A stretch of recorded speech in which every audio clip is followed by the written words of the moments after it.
Bill, so tell us about smartphones and Flash. Where are things now? Right. So we've announced that we're going to ship Flash 10.1, and that'll be later this year.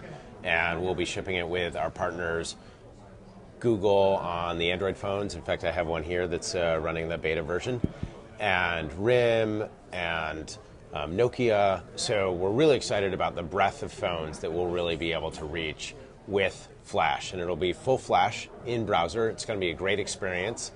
And we will be able to have that run. And we'll also be doing a variety of application-based stuff for phones so that people will be able to do sort of off-air applications and application development using the Flash authoring tools. Now, there's been some discussion about the fact that Flash demands a lot of battery power. Is that true, or is it, I don't know if that's just misinformation, or can you clarify that? Sure. Not going too deep on the developer side. Sure. So, I mean, clearly the more things that you have running on a phone is really going to sort of impact the overall battery life.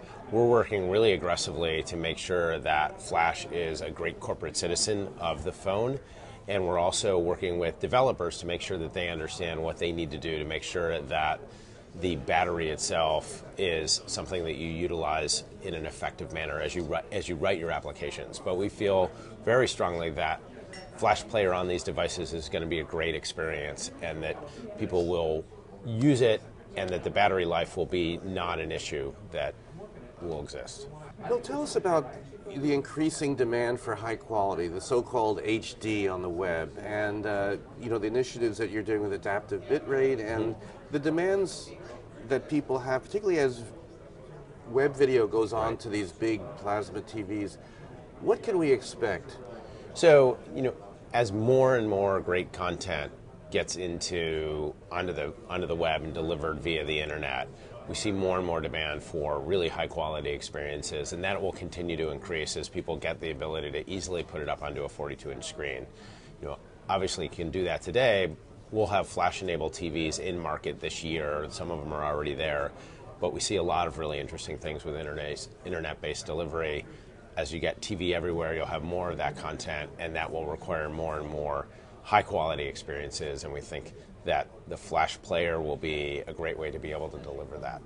And just speaking about TV everywhere, what are your thoughts, beyond what the cable companies are doing, maybe the broader opportunities for authentication of content, of programming, of monetization? Right. I'm sure it comes up in conversations. What do you see developing this year? So the TV everywhere stuff we're really excited about, primarily because it really does take and enhance the experience that people are going to get in terms of their ability to get great content.